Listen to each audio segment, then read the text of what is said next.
2009, the International Association for Near-Death Studies had its annual conference in San Diego, California. After interviewing several near-death experiencers, I found that if you listen to their accounts with an open mind and heart, it just might change your life.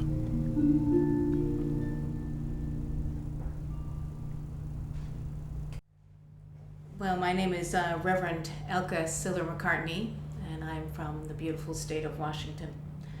I'm a spiritual counselor and a pastoral counselor, and I do a lot of work with young people who come to me with their experiences of transformational experiences, near-death experiences.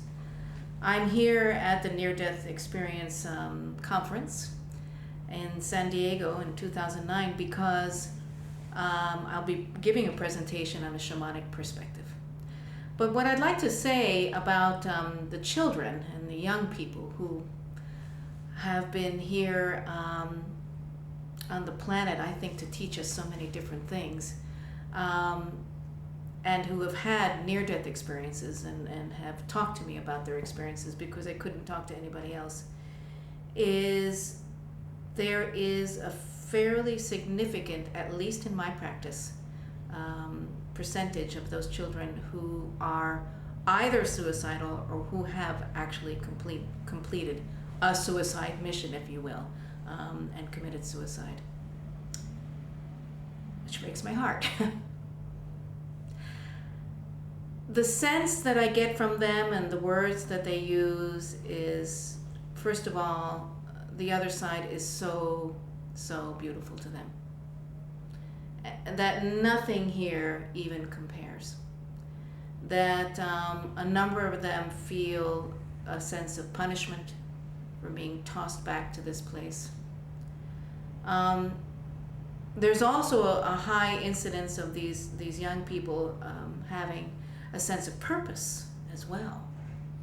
But for the people who have accomplished killing themselves, it seems to be a very sudden decision. It seems to be that they also have a sense of purpose, but they cannot see any way whatsoever to accomplish that purpose. That's what a lot of them have said to me. Listen, it's never going to happen in this world. I'm not going to be able to do anything about this world. And so I think the tragedy is that they also do not have the resources as far as school counselors or any, most of the parents don't understand and don't know what to do with these children. And so they get despondent. Yes? What is it about this world that they find so unpleasant? Well, the words dense come up, that there is such darkness here, they say. Also, check it out when they go back to school. And this I've heard from children who've had near-death experiences, including the girlfriend of my son, who was the driver in a very, very bad accident. The girlfriend was almost killed. She had an out-of-body experience. Well, she had a near-death experience, actually. And when she went back to school, as much as many kids who were kind to her and, really welcoming her back when she was back with open arms, after a little while, she was made fun of because she had brain injury and she was just a little bit, just a touch slower, in responding to things. And then out-and-out cruelty, started occurring. So a lot of them report cruelty, that people don't understand them. They say, well, you should have stayed there. To these children, stayed on the other side. So it just seems to be a very cruel world to them. What would help them? Would understanding about what they went through with their near-death experience be beneficial to them? Oh yeah, definitely. Through the tears and through the smiles and laughing that we do, when a near-death experiencer who's a young person explains what they experienced to me, there is a real sense of relief, of understanding and understanding themselves a little bit better. I do, as a minister, say there is no judgment of you being back here. This obviously means, to me anyway, that you're meant to be back here, that you do have a greater purpose, and list those of us who want to help you to find out what that purpose is. So just talking about the experience is great. I mean, it's the tip of the iceberg, but it is a good chunk of iceberg. And so few but people, then if you can go deeper with them. Yeah, and so few people understand and can relate to this sort of thing. Oh, yeah. No, I mean... So to find someone who understands may just be enough. It may be just enough, but what I'm also suggesting is that the deeper work then happens in assisting these young people in finding their purpose. I think that is just a huge priority.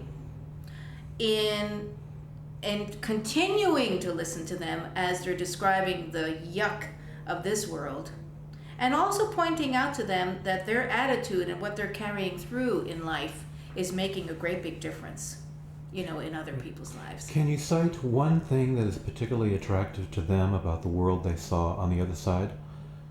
Well, there's so many things, but one that keeps coming up over and over again is how harmonious and how loving everyone is there. There's total acceptance, and as a teenager, an adolescent, even as young kids, there's a lot of judgment and making fun of, or hierarchies and self-esteem that's just in the where. So on that side of the equation, on the other side, there is none of that judgment. It's just gone. Everyone is beautiful in God's sight, as one gal said it to me. But again, a little love here would also help a lot. Well, yeah, it helps greatly. And I say to them, share this compassion then. Bring it with you. Share what judgment feels like, and also that people don't have to judge. They're great teachers in that as well. When I use the teacher word, by the way, they really love that. They love it. And it's not that they go banging on doors and proselytizing, but at least they feel that, I have something to share. And those children, if they get a real good sense of that I have something to share, that I have something to say, and I tell them, say it in poetry, say it in painting, say it in a song, say it, just to your good friends, then they're less likely to commit suicide. Okay, Elke, thank you for your comments, and You're very perhaps welcome. you may have helped someone who's listening to this. I hope so. Bless you in your research. Okay, thank you. Bye, Mel.